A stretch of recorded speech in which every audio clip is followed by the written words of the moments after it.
राधे राधे। हरे कृष्णा। हरि भक्तों, आंवला नवमी को अक्षय नवमी भी कहा जाता है, क्योंकि इस दिन किए गए पुण्य कर्म अक्षय अर्थात कभी समाप्त नहीं होते। पौराणिक मान्यताओं के अनुसार इसी दिन आंवले के वृक्ष में भगवान श्री हरि विष्णु और माता लक्ष्मी जी का वास होता है। आंवला स्वयं दिव्य औषधि वृक्ष है, जो स्वास्थ्य और दीर्घायु का प्रतीक माना जाता है। इस दिन महिलाएं अपने परिवार और संतान की लंबी उम्र और सुखी जीवन के लिए व्रत रखती हैं। वही श्रद्धालु मथुरा वृंदावन में परिक्रमा करके अक्षय पुण्य का अर्जित करते हैं।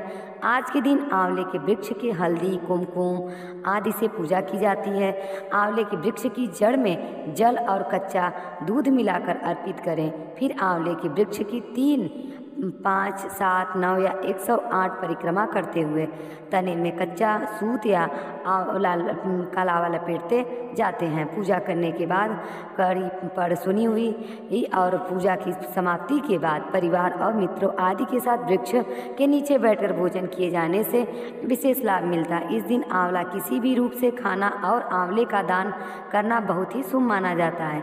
आज के दिन आंवले के वृक्ष की पूजा करके या आंवले के फलों के सामने बैठकर कथा का श्रवण करने के बाद कथनाधार स्रोत का पाठ करने से धन संपत्ति समस्याएं दूर होती हैं। तो प्रिय श्रोताओं, आइए आज आंवला नवमी के शुभ अवसर पर सुनते हैं आंवला नवमी के दिन सुनी जाने वाली सभी कथाएं और कथनाधार स्रोत का हिंदी अनुवाद भी।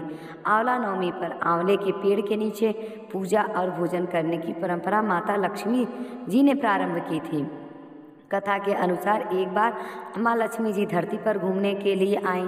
धरती पर आकर माँ लक्ष्मी ने सोचने लगी कि भगवान विष्णु और शिव जी की पूजा एक साथ कैसे की जा सकती है। तभी उन्हें याद आया कि तुलसी और बेल के गुण आंवले में भी पाए जाते हैं। तुलसी भगवान विष्णु को और बेल शिव जी को अत्यंत प्रिय है। इसके बाद तो माँ लक्ष्मी ने आंवले के पेड़ की पूजा करने का निश्चय किया। माँ लक्ष्मी जी की भक्ति और पूजा से प्रसन्न होकर भगवान विष्णु और शिव जी साक्षात प्रकट हुए हैं। माँ लक्ष्मी जी ने आंवले के पेड़ के नीचे भोजन तैयार करके भगवान विष्णु और शिव जी को भोजन कराया। इसके बाद उन्होंने खुद भी वहीं बैठकर भोजन ग्रहण किया।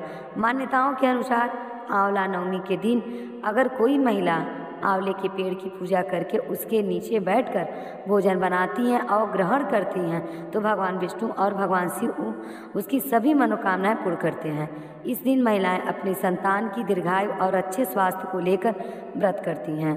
निसंतान महिलाएं यदि संतान प्राप्ति की कामना से व्रत रखकर आंवले के पेड़ का पूजन करती हैं तो उन्हें संतान सुख की प्राप्ति होती है। दूसरी कथा के अनुसार एक राज्य में आंवलिया नाम का एक राजा था। राजा ने उस निश्चय कर रखा था कि वह अपनी प्रजा में रोजाना 1.25 मन आंवले का दान किया करेगा, उसके बाद ही भोजन ग्रहण करेगा। राजा अपने प्रतिज्ञा के अनुसार ऐसा ही करता था, लेकिन उसके बेटे और बहू को यह बात पसंद नहीं आई थी। इसीलिए एक दिन उसके बेटे बहू ने सोचा कि आज इतने सारे आंवले रोजाना दान करते हैं, इस प्रकार तो एक दिन सारा खजाना खाली हो जाएगा। एक दिन राजकुमार ने राजा से कहा कि इसे इस तरह का दान देना बंद कर देना चाहिए। राजकुमार की बात सुनकर राजा को बहुत दुख हुआ और राजा ने रानी के साथ महल का त्याग कर दिया। फिर क्या था, राजा आंवला दान नहीं कर पाए और अपनी प्रतिज्ञा के अनुसार उन्होंने कुछ खाया भी नहीं। जब भूखे प्यासे 7 दिन हो गए तब भगवान को उनके ऊपर दया आ गई। इसीलिए भगवान ने राजा के लिए जंगल में ही महल, राज्य और बाग बगीचे सब बनवा दिए और ढेर से आंवले के पेड़ लगवा दिए। अब जब अगली सुबह राजा ने यह देखा कि जंगल में उनके राज्य में भी 2 दुगना 4 राज्य बसा हुआ है, तब राजा रानी से कहने लगे, रानी देखो, कहते हैं ना कि कभी भी सत्य के साथ नहीं छोड़ना चाहिए। आओ नहा धोकर आंवला दान करें और भोजन करें। राजा रानी ने आंवले दान करके भोजन ग्रहण किया और खुशी खुशी अपने नए महल में रहने लगे। उधर आंवला देवता का अपमान करने और माता पिता से बुरा व्यवहार करने के कारण राजकुमार के बुरे दिन आ गए। उसका राज्य शत्रुओं ने छीन लिया और वह दाने दाने को मोहताज हो गए। काम ढूंढते हुए एक दिन वह अपने पिताजी के राज्य में आ पहुंचा। उस समय उसकी हालत इतनी बिगड़ी हुई थी कि पिता ने उन्हें बिना पहचाने हुए अपने यहाँ काम पर रख लिया। बेटे बहुत सोच भी नहीं सकते थे कि उनके माता पिता इतने बड़े राज्य के मालिक भी हो सकते हैं, सो उन्होंने अपने माता पिता को नहीं पहचाना। एक दिन बहू ने सास के बाल गूंथते समय उसकी पीठ पर एक मस्सा देखा। यह सोचकर उन्हें रोना आने लगा कि ऐसा मस्सा तो मेरी सास के भी था। हमने यह सोचकर उन्हें आंवले दान करने से रोका था कि हमारा धन नष्ट हो जाएगा, आज वे लोग न जाने कहाँ होंगे। यह सोचकर बहू को रोना आने लगा और आंसू टपक टपक कर सास के पीठ पर गिरने लगा। और सासू समझ गई। रानी ने तुरंत पलट कर देखा और पूछा कि तुम क्यों रो रही हो। उसने बताया कि आपकी पीठ में जैसे मस्सा मेरी सास की पीठ पर थी, हमने उन्हें आंवले दान करने से रोक दिया था, इसीलिए वे नाराज होकर घर छोड़कर चली गईं। तब रानी ने उन्हें पहचान लिया, सारा हाल पूछा और अपना हाल भी बताया। अपने बेटे बहू को समझाया कि दान करने से धन कम नहीं होता बल्कि बढ़ता है। तब से बेटे बहू भी अब सुख से राजा रानी के साथ रहने लगे और आंवले का दान करने लगे। अब सुनिए आंवला नवमी की एक और कथा। आंवला नवमी के दिन एक सेठ ब्राह्मणों को आंवले के पेड़ के नीचे बैठकर भोजन कराया करते थे, साथ ही उन्हें सोना भी दान दिया करते थे। यह देखकर सेठ के पुत्र को बिल्कुल भी अच्छा नहीं लगता था और वह अपने पिता से बहुत झगड़ा करता था। रोज रोज के लड़ाई झगड़ों से तंग आकर सेठ दूसरे गांव में रहने चला गया। जीवन बिताने के लिए उसे वहां पर दुकान लगाई और उसी जीवन के आगे सेठ के एक आंवले का पेड़ भी लगाया। कृपा कुछ ऐसी हुई कि उसकी दुकान खूब चलने लगी। यहाँ भी उसने अपना नियम नहीं छोड़ा। वह आंवला नवमी का व्रत पूजन किया करता था और ब्राह्मणों को भोजन कराकर दान देता था। वहीं दूसरी ओर सेठ के पुत्रों का व्यापार ठप हो गया। उन्होंने बेटों को समझाया आने लगा कि वह अपने पिता के भाग्य से ही खाते हैं। तब अपनी गलती समझकर वे अपने पिता के पास गए और अपनी गलती को माफ़ी मांगने लगे। फिर पिता के कहे अनुसार उन्होंने भी आंवले के पेड़ की पूजा करना शुरू कर दी और आंवला दान भी करने लगे। इस व्रत के प्रभाव से सेठ के बेटे के घर पहले की तरह खुशहाली आ गई। काशी नगरी में एक निसंतान धर्मात्मा और दानी वैश्य रहता था। एक दिन वैश्य की पत्नी ने से पड़ोसन कहने लगी कि अगर तू किसी पराये बच्चे को बलि भैरव बाबा के नाम से चढ़ा दे तो तुम्हें पुत्र की प्राप्ति हो जाएगी। यह बात जब वैश्य को पता चला तो उसने साफ मना कर दिया, लेकिन उसकी पत्नी अवसर की तलाश में लगी थी। एक दिन एक कन्या को उसने कुएं में गिराकर भैरव देवता के नाम पर बलि दे दी। इस हत्या का परिणाम विपरीत हुआ। लाभ की बजाय उसके पूरे बदन में कोढ़ हो गया और लड़की की प्रेतात्मा उसे सताने लगी। वैश्य के पूछने पर उसकी पत्नी ने सारी बात सच सच बता दी। तब वैश्य बोला कि गौवत ब्राह्मणवत तथा बालवत करने वाले के लिए इस संसार में कहीं कोई जगह नहीं है। इसीलिए तू गंगा तट पर जाकर भगवान का भजन कर और गंगा स्नान कर, तभी तू इस कष्ट से मुक्ति पा सकेगी। अब वैश्य की पत्नी गंगा किनारे रहने लगी। कुछ दिन बाद माता गंगा एक वृद्ध महिला का वेश धारण करके उसके सामने आई और बोली, अगर तुम मथुरा जाकर कार्तिक नवमी का व्रत तथा आंवले के वृक्ष की परिक्रमा और पूजा करोगी तो ऐसा करने से तेरा यह कोढ़ दूर हो जाएगा। वृद्ध महिला की बात सुनकर और उसकी बात मानकर वैश्य की पत्नी अपने पति से आज्ञा पाकर मथुरा जाकर विधिवत से आंवले का व्रत किया और ऐसा करने से वह भगवान की कृपा से दिव्य शरीर वाली हो गई और फिर से उसे सुंदर पुत्र रत्न की प्राप्ति हुई। पौराणिक कथा के अनुसार एक बार भगवान विष्णु कई हजारों वर्ष तक घोर युद्ध करने के पश्चात थक गए थे और फिर अपने बैकुंठ धाम में आकर समाधि लगाकर अपने धनुष के सहारे सो गए थे। उसी समय देवताओं के यज्ञ करने की योजना चल रही थी। वे सोच सभी भगवान विष्णु से मिलने ब्रह्मा जी और शिव जी से सहित बैकुंठ आए। वहाँ उन्होंने देखा कि भगवान विष्णु वो तो गहन निद्रा में लीन हैं, सोए हुए थे, पुजाए नहीं जगाना चाहिए। यह सोचकर वह सभी खड़े हो गए, किंतु बहुत देर के बाद भी भगवान विष्णु जब निद्रा से नहीं जागे तब उन्होंने सोच विचार कर भगवान विष्णु को जगाने का निर्णय किया।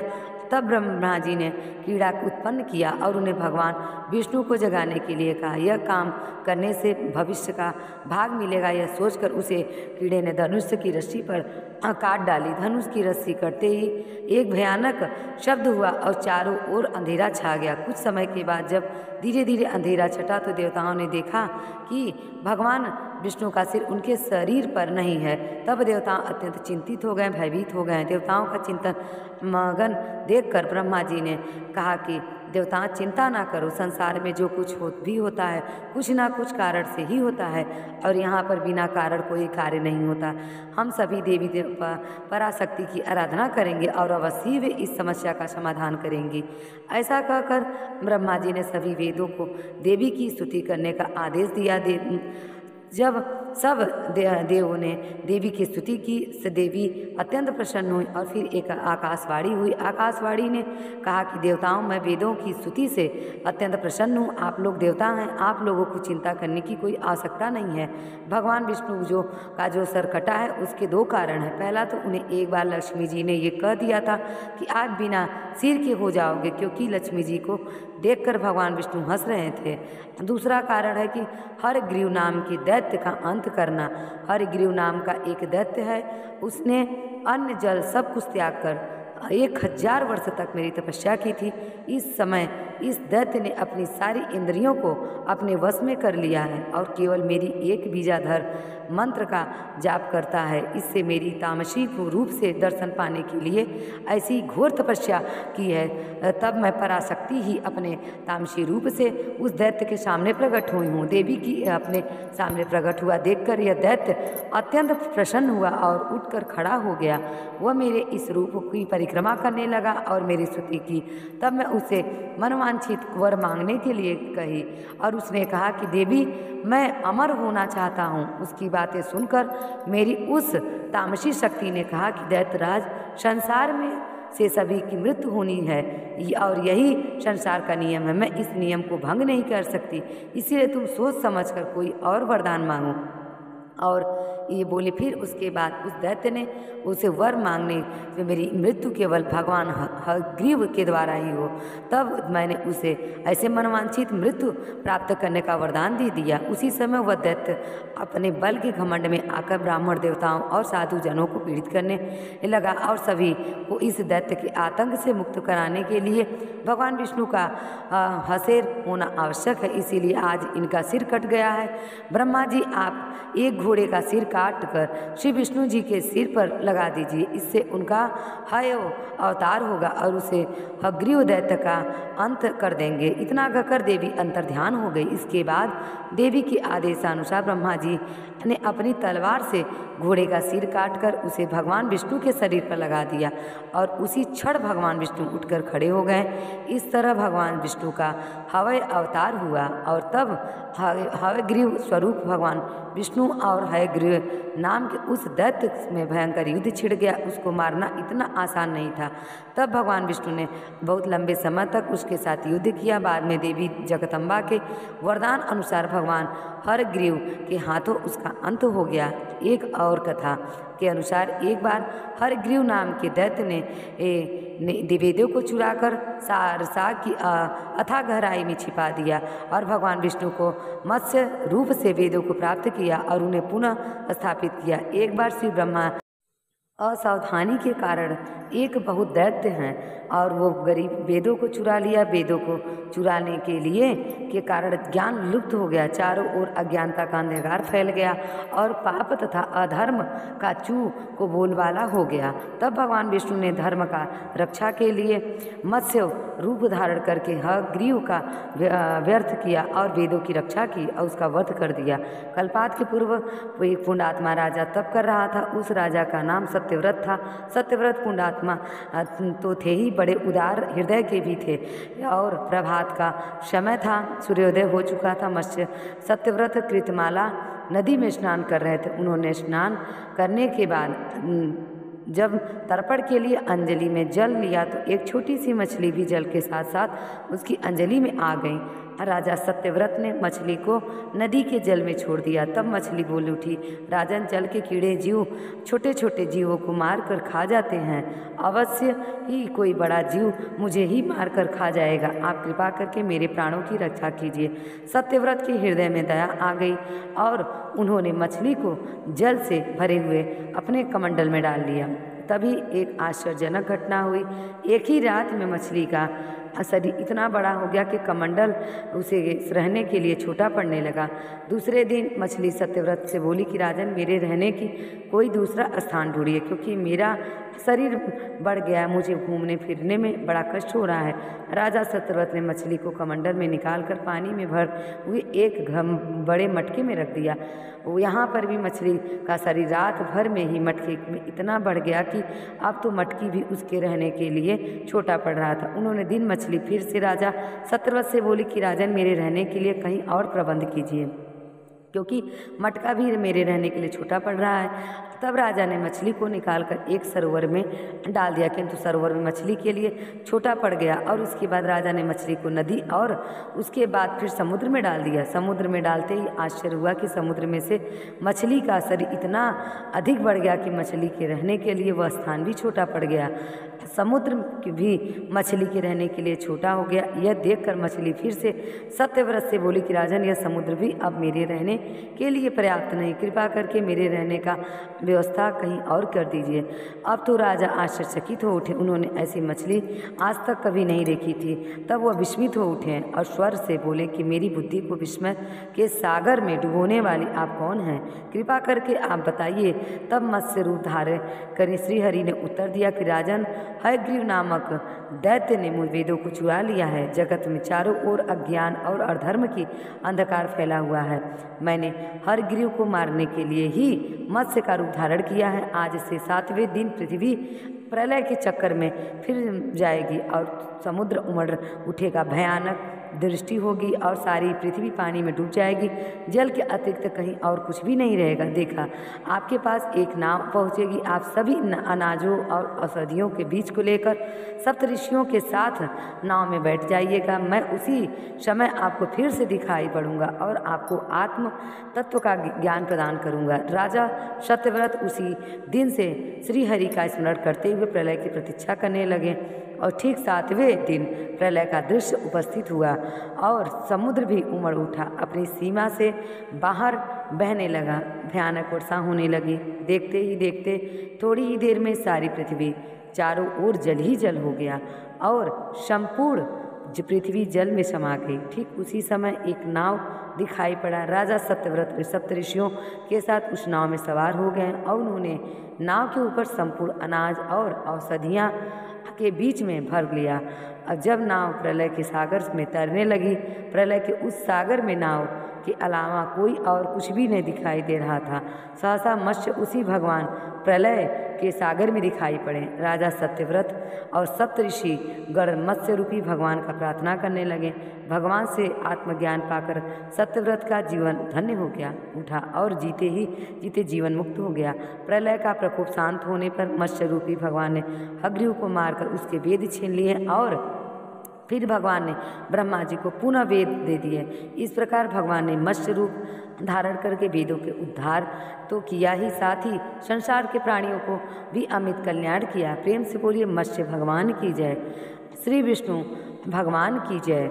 अब सुनिए कनकधार स्रोत का हिंदी अनुवाद। जैसे भ्रमरी अध खिले कुसुम में अलंकृत तमाल तरु का आश्रय लेती है, उसी प्रकार जो प्रकाश श्री हरि के रोमांच से सुशोभित श्री अंगों को निरंतर पड़ता रहता है और जिससे संपूर्ण ऐश्वर्य का निवास है, संपूर्ण मंगलों की अधिष्ठात्री देवी भगवती महालक्ष्मी की वह दृष्टि मेरे मंगलदाय हो। जैसे भ्रमरी महान कमल तल पर मंडराती रहती है, उसी प्रकार जो श्री हरि के मुखारविंद की ओर बराबर प्रेम पूर्वक जाती है और उस लज्जा के कारण लौट आती हैं। समुद्र कन्या लक्ष्मी जी की वह मनोहर मुग्ध दृष्टि माला मुझे धन संपत्ति प्रदान करे, जो संपूर्ण विद्वताओं के अधिपति इंद्र के पद का वैभव विलास देने में असमर्थ महूता श्री हरि को भी अधिपातित आनंद करती हैं और तथा जो नीलकमल के भीतरी भाग के समान मनोहर जान पड़ती हैं, उन लक्ष्मी जी की अध खुले नेत्र की दृष्टि क्षण भर के लिए मुझ पर थोड़ी सी अवश्य पड़े। शेष सया भगवान विष्णु की धर्मपत्नी थी। लक्ष्मी जी की नेत्र हमें ऐश्वर्य प्रदान करने वाले हो, जिनकी पुतली तथा बरेनियों अंग के वंशीभूत हो, अर्ध खुले ही किंतु पर अल्पंक नैनों से देखने वाले आनंदक श्री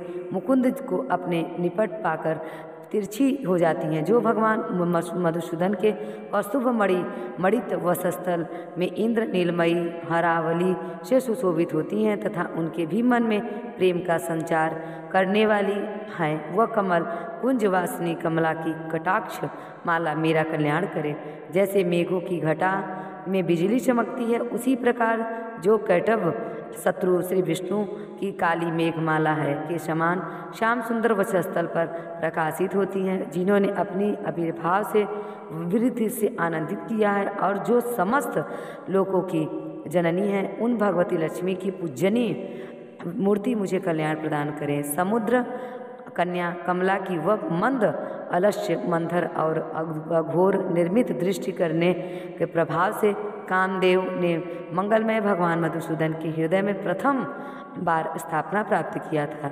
यह मुझ पर बड़ी भगवान नारायण की प्रिय श्री लक्ष्मी जी का नेत्र रूपी मेध दया रूपी अनुकूल पवन से प्रेरित हो दुष्कर्म रूपी धाम को चिरकाल के लिए दूर हटा दो। विषाद रूपी से धर्मज्ञ से पीड़ित मुझ दीन रूपी चातक पर रूपी जलाधारा की दृष्टि करें। विशिष्ट वृद्धि वाले मनुष्य जिनके प्रीति पात्र होकर जिस दया दृष्टि के प्रभाव से स्वर्ग पद की सहज ही प्राप्त कर लेते हैं, पदासन ब्रह्मा जी के वह विकसित कमल गर्भ के समान कांतिमय दृष्टि मुझे मनवांछित पुष्टि प्रदान करें। जो सृष्टि लीला के समय वांग देवता अर्थात ब्रह्मा शक्ति सरस्वती के रूप में विराजमान होती हैं और प्रलय लीला के काल में शाकंभरी अर्थात भगवती दुर्गा अथवा चंद्रशेखर बल्लभा पार्वती अर्थात रुद्र शक्ति के रूप में अवस्थित होती हैं। त्रिभुवन के एकमात्र पिता भगवान नारायण की उन नित्य योना ऐसी प्रश्न लक्ष्मी सी नमस्कार है। हे माता, शुभ कर्मों का फल देने वाले श्रुति के रूप में आपको प्रणाम है। रमणी गुणों की सिंधु रूपा रति के रूप में आपको नमस्कार है। कमल वन में निवास करने वाली शक्ति स्वरूपा लक्ष्मी को नमस्कार है तथा पुष्टि रूपा पुरुषोत्तम प्रिया को नमस्कार है। कमल वंदना कमला को नमस्कार है। क्षीर सिंधु सभ्यता श्री देवी को नमस्कार है। चंद्रमा और सुधा की सगी बहन को नमस्कार है। भगवान नारायण की बल्लभा को नमस्कार है। कमल सदृश नेत्रों वाली माननी माँ आपके चरणों में किए गए प्रणाम। संपत्ति प्रदान करने वाले, संपूर्ण इंद्रियों को आनंद देने वाले और साम्राज्य देने में असमर्थ और सारे पापों को हर लेने के लिए सर्वदा उन्मुख रहती हैं, मैं आपको नमस्कार करती हूँ। वे सदा मुझे अवलंबन दे, मुझे ही आपकी चरण वंदना का शुभ अवसर प्रदान प्राप्त होते रहें। जिसके कृपा कटाक्ष के लिए की गई उपासना उपासक के संपूर्ण मनोरथ और संपत्तियों की उपासना का विस्तार करती है और श्री हरि ही हृदयेश्वरी उन्हें आप लक्ष्मी देवी का में मन ही मैं उन्हें प्रणाम करती हूँ, शरीर में भजन करती हूँ। भगवान हरि प्रिया का आप कमल वन में निवास करने वाली हूँ। आपके हाथों में नीला कमल सुशोभित है। आप अत्यंत उज्जवल वस्त्र, गंध और माला आदि से सुशोभित हैं। आपकी झांकी बड़ी मनोरम है। त्रिभुवन का ऐश्वर्य प्रदान करके वाली देवी मुझ पर प्रसन्न हो आ जाओ। दिग्विजय वाले स्वर्ण कलश के मुख से गिराए गए आकाश गंगा की निर्मल और मनोहर जल से जिनके अंगों का अभिषेक संपादित होता है, संपूर्ण लोक के अधीश्वर भगवान विष्णु श्री ग्रहणी और क्षीर सागर की पुत्री उन जगत जननी लक्ष्मी जी को मैं प्रातःकाल प्रणाम करती हूँ।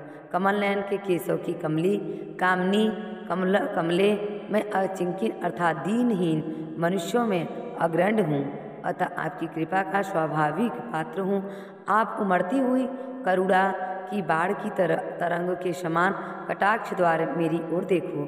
जो मनुष्य इन स्तुतियों द्वारा प्रतिदिन वेदत्र स्वरूपा त्रिभुवन जननी भगवती लक्ष्मी जी की स्तुति करते हैं। वे इस भूतल पर महान गुणवान और अत्यंत सौभाग्यशाली होते हैं तथा विद्वान पुरुष भी उन्हें मनोभावों को जानने के लिए उत्सुक रहते हैं। इस प्रकार कथाधर स्रोत का हिंदी अनुवाद पूर्ण हुआ। और प्रेम सभी प्रेम से बोलिए माता लक्ष्मी की जय, भगवान विष्णु की जय। तो ये रही आंवला नवमी की एक पौराणिक कथा। आप सब अवश्य सुनिएगा और हमारे चैनल कृष्णदासी प्रीति को सब्सक्राइब करना ना भूलें। राधे राधे।